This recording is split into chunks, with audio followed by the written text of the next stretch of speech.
नमस्ते। कहानियाँ दिल की में आपका एक बार फिर से स्वागत है। आज की हमारी कहानी गुस्से के बारे में है। अक्सर जब हम परेशान होते हैं, उलझे हुए होते हैं, तो हमारे गुस्से का पात्र कोई ऐसा बन जाता है जो उसका हकदार नहीं होता। तो चलिए शुरू करते हैं आज की कहानी, जिसका शीर्षक है एक पत्र जिसने सब बदल दिया। रसोई में बर्तन की खड़खड़ाहट गूंज रही थी, क्योंकि सुनीता खाना बनाने की कोशिश कर रही थी और अपने दिमाग में एक संघर्ष से जूझ रही थी। दीवार पर घड़ी की टिक टिक उसे याद दिला रही थी कि उसे अभी कितने काम निपटाने हैं। उसका 7 साल का बेटा आरव डाइनिंग टेबल पर बैठा ड्राइंग कर रहा था। उसके क्रेयॉन्स पूरी मेज पर फैले हुए थे और वो एक सुंदर रंगीले जंगल का दृश्य बना रहा था। आरव, मैंने तुमसे कितनी बार कहा है कि जो है इधर सब कुछ मत फैलाया करो, सुनीता ने तेज आवाज में कहा। आरव तुरंत रुक गया। उसकी छोटी छोटी उंगलियां कांपने लगी। मैं बस ड्राइंग बना रहा था माँ, उसने धीमी आवाज में कहा। ड्राइंग बाद में भी हो सकती है, पहले ये सब साफ करो यहां से, सुनीता ने गुस्से में कहा और एक पतीले को चूल्हे पे जोर से पटक के रख दिया। आरव चुपचाप अपने क्रेयॉन्स समेटने लगा। उसका कभी चमकता हुआ चेहरा उदासी से भर गया। वह अपने कमरे में चला गया। उसकी ड्राइंग वहीं अधूरी पड़ी रही। सुनीता ने एक गहरी लंबी सांस ली और अपने बालों में हाथ फेरते हुए अपने गुस्से पर तुरंत पछतावा करने लगी। लेकिन अभी सोचने का समय नहीं था, दर्जनों काम बाकी थे। उसने खुद से कहा कि वह बाद में माफ़ी मांग लेगी, लेकिन बाद में तो कभी आता नहीं ना। जिंदगी सुनीता के लिए लगातार एक दौड़ बनी हुई थी। एक सॉफ्टवेयर इंजीनियर की नौकरी और घर को अकेले संभालने के बीच वह हमेशा थका हुआ महसूस करती थी। आरव, जो कभी उसकी खुशी का स्रोत था, अब उसे एक और काम की तरह लगने लगा था। ऐसा नहीं था कि वह उसे प्यार नहीं करती थी, वह उसे दुनिया में सबसे ज़्यादा प्यार करती थी, लेकिन लगातार इस तनाव के बीच में वह चिड़चिड़ी बन गई थी और आरव की छोटी छोटी गलतियां अक्सर उसके गुस्से का कारण बन जाती थी। एक शाम आरव उत्साह से दौड़ते हुए उसके पास आया जब वो अपने लैपटॉप पे काम कर रही थी। माँ, देखो देखो, मैंने एक ब्लॉक का टावर बनाया है, ये मुझसे भी ऊंचा है, उसने गर्व से कहा। सुनीता ने नजर भी नहीं उठाई और कहा, अभी नहीं आरव, देख रहे हो ना मैं काम कर रही हूं। लेकिन माँ, बस एक बार देख तो लो ना, उसने उसका हाथ खींचते हुए कहा। बस यही पल था कि सुनीता का धैर्य एक बार फिर से टूट गया। आरव, मैंने कहा ना अभी नहीं, मुझे तंग करना बंद करो और जाओ यहां से चुपचाप, उसने तेज आवाज में कहा।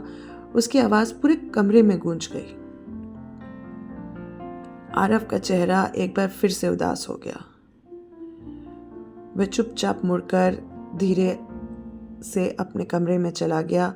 उसका टावर वहीं छोड़कर अपने कमरे में वह अपने बिस्तर पर बैठ गया। अपने पसंदीदा शेर को अपने हाथ में लिए हुए एक अजीब सी उदासी महसूस कर रहा था। वह समझ ही नहीं पा रहा था कि सुनीता हर समय उससे इतना नाराज क्यों रहती है।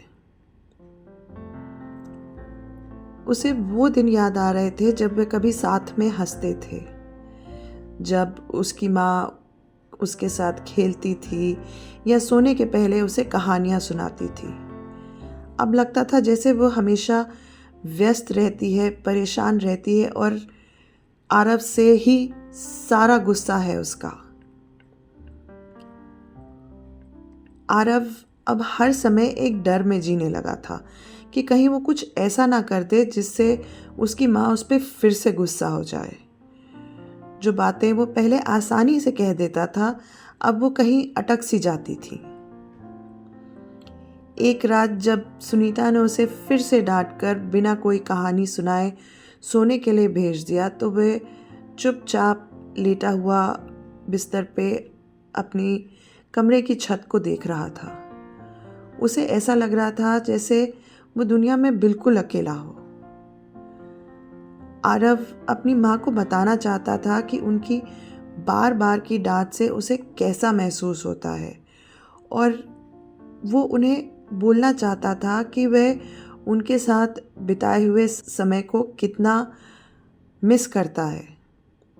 लेकिन कुछ बोलने से पहले उसे हमेशा डर सताने लगता था कि कहीं उसके कुछ बोलने से माँ फिर से गुस्सा ना हो जाए। जब भी वह कुछ कहने की हिम्मत जुटाता तो उसके शब्द जैसे गले में ही अटक जाते हैं, और उसके इस हकलाने से सुनीता उस पर और भी जोर से बरस पड़ती। आरव चाहता था कि अपनी माँ को वो अपनी पूरी भावनाएं व्यक्त कर सके, लेकिन हर बार उसका डर उसको रोक देता था। एक ही सवाल कि माँ गुस्सा हो जाएगी, मुझे कुछ नहीं बोलना चाहिए, मेरे कुछ बोलते ही माँ फिर से गुस्सा हो जाएगी। यूं ही गुमसुम लेटे हुए उसे अचानक अपनी अध्यापिका की एक बात याद आई। उन्होंने कहा था कि कभी कभी जब हम अपनी भावनाएं बोलकर व्यक्त नहीं कर पाते हैं तो हमें लिखकर उन्हें व्यक्त कर लेना चाहिए। ये सोचते ही उसके चेहरे पे एक मुस्कान आ गई, वो मुस्कान जो काफ़ी समय से गायब थी। उसने मन ही मन एक पत्र लिखने की योजना बना ली। उसको यकीन था कि यह काम करेगी, क्योंकि पत्र लिखने से वह अपनी सारी बातें अपनी माँ से कह सकता था बिना किसी बाधा या डर के, और इससे उसकी माँ को भी कोई परेशानी नहीं होगी, क्योंकि वो तो ये पत्र जब खाली होंगी तब पढ़ सकती है ना।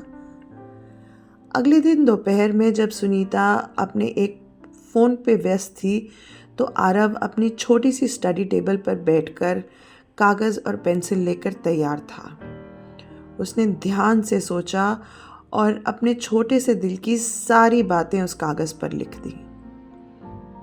प्यारी माँ, मैं आपसे बहुत प्यार करता हूँ। आप दुनिया की सबसे सबसे अच्छी माँ हो, लेकिन इन दिनों आप हमेशा उदास या गुस्से में रहती हो। अब आप मुझ पर बहुत गुस्सा करती हो, चिल्लाती हो। मुझे ऐसा लगता है कि मैं बहुत ही खराब बच्चा हूँ। कभी कभी तो लगता है कि जैसे आप अब मुझसे प्यार ही नहीं करती। मुझे वो दिन बहुत याद आते हैं जब हम साथ में खेलते थे, हंसते थे। मुझे पता है कि आप बहुत व्यस्त हो और आपके पास बहुत काम है, लेकिन मुझे मेरी वो खुश वाली मम्मा बहुत याद आती है। मैं वादा करता हूँ कि मैं एक अच्छा बच्चा बनने की कोशिश करूँगा और बिल्कुल भी गलतियाँ नहीं करूँगा। क्या हम फिर से खुश हो सकते हैं? बहुत सारे प्यार के साथ, आरव। आरव ने पत्र को ध्यान से मोड़ा और रात को सुनीता के लैपटॉप के नीचे रख दिया और फिर सोने चला गया। उस रात जब सुनीता ने अपना लैपटॉप बंद किया तो उसे एक कागज का टुकड़ा दिखाई दिया। उत्सुकता में उसने उसे उठाकर पढ़ना शुरू किया, और जब उसने वो पत्र पढ़ा तो उसके हर शब्द जैसे एक तीर की तरह उसे चुभ रहे थे। जब तक उसने वो पत्र खत्म किया उसकी आंखों से आंसू लगातार बहे जा रहे थे। उसे एहसास हुआ कि उसके गुस्से का असर आरव पर कितना गहरा पड़ रहा है। वो वहीं पे बैठे पत्र को हाथ में थामे अपने हर पल को याद कर रही थी जब उसने आरव पे गुस्सा किया था। आरव की आंखों की उदासी, उसका चुपचाप कमरे में चले जाना, ये सारी यादें उसे बहुत ग्लानि महसूस करा रही थी। मैं ऐसे इतना खराब व्यवहार कैसे कर सकती हूँ? उसने खुद से पूछा। आरव तो सिर्फ एक बच्चा है, मेरा बच्चा। वह प्यार और धैर्य के लायक है, ना कि मेरे गुस्से के। अगली सुबह सुनीता जल्दी उठी और उसने आरव का पसंदीदा नाश्ता बनाया, पैनकेक, चॉकलेट सिरप और स्ट्रॉबेरीज के साथ। जब सुबह आरव उठकर आया तो उसकी आंखें आश्चर्य से चौड़ी हो गईं। गुड मॉर्निंग चैम्प, सुनीता ने प्यार भरी मुस्कुराहट के साथ कहा। आज मैंने तुम्हारा पसंदीदा नाश्ता बनाया है। आरव झिझकते हुए कुर्सी पर बैठा और उसने धीमे स्वर में पूछा, आज कुछ खास दिन है क्या माँ? हाँ बिल्कुल है, सुनीता उसके बगल में आके बैठते हुए बोली। आज का दिन है जब मैं तुमसे माफ़ी मांगती हूँ। मैंने तुम्हारा पत्र पढ़ा आरव, और तुम सही हो। मैं इधर कुछ महीनों से बहुत ज़्यादा गुस्सा करने लगी हूँ और ये तुम्हारी गलती बिल्कुल भी नहीं है बेटा। मुझे माफ़ कर दो। मैं तुमसे बहुत बहुत प्यार करती हूँ और तुम मेरे लिए दुनिया में सबसे महत्वपूर्ण हो। ये सुनकर आरव को भी रोना आ गया और उसने कसकर अपनी माँ को गले लगा लिया। मैं भी आपसे बहुत प्यार करता हूँ माँ। उस दिन के बाद सुनीता ने अपने अंदर बदलाव करने की ठान ली। उसने अपने काम में सीमाएं तय करना शुरू कर दिया ताकि वह हमेशा थकी हुई या परेशान ना रहे। उसने अपनी दिनचर्या में कुछ समय अलग निकालना शुरू कर दिया था जो वो आरव के साथ बिताती थी, चाहे उसके होमवर्क में मदद करना या वो ब्लॉक्स का टावर बनाना या सिर्फ उसकी बातें सुनते रहना। गुस्सा उसको अभी भी आता था क्योंकि माँ बन के कुछ भी करना इतना आसान नहीं होता। पर अब सुनीता ने गहरी सांस लेकर धैर्य से जवाब देना सीख लिया था। जब भी उसे लगता कि उसकी पुरानी आदतें लौट रही हैं तो वह आरव के पत्र के बारे में सोचती और ये याद करती कि सबसे महत्वपूर्ण क्या है। कुछ हफ्तों बाद आरव एक नई ड्राइंग लेकर दौड़ता हुआ उसके पास आया। देखो माँ, ये हम हैं पार्क में। सुनीता ने ड्राइंग को ध्यान से देखा। उसमें वो दोनों हाथ पकड़कर जोर से हंस रहे थे, एक बड़े से चमकते हुए सूरज के नीचे। ये तो बहुत सुंदर है आरव, उसने उसको गले लगाते हुए कहा। क्या कहते हो अगर हम इस ड्राइंग को हकीकत में बदल दें? हम तुम आज दोपहर के खाने के बाद पार्क चले? आरव खुशी से कूदने लगा। सच सच में माँ, हम पार्क जाएंगे? बिल्कुल जाएंगे। उस दोपहर पार्क में खेलते हुए जब आरव और उसकी हंसी चारों तरफ गूंज रही थी, उसने महीनों में पहली बार एक शांति महसूस की। उसे एहसास हुआ कि केवल उसके और आरव के बेहतर भविष्य के लिए काम करना ज़रूरी नहीं है, उनको उन पलों को जीना भी ज़रूरी है जो वो रोज़ बिता रहे हैं।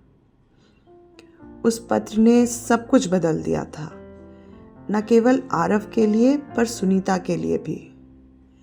वो पत्र उसे याद दिलाता था कि प्यार और समझ से कितना भी गहरा घाव हो, भरा जा सकता है और हमारे अपने हमारे गुस्से के नहीं, सिर्फ प्यार के पात्र होते हैं। आशा है आरव की ये चिट्ठी और सुनीता का ये समझना कि वो कहाँ गलत कर रही थी, आपके लिए भी एक प्रेरणा का स्रोत बनेगा। अगर आपको ये कहानी पसंद आई तो चैनल को लाइक, शेयर और सब्सक्राइब ज़रूर कीजिएगा। धन्यवाद।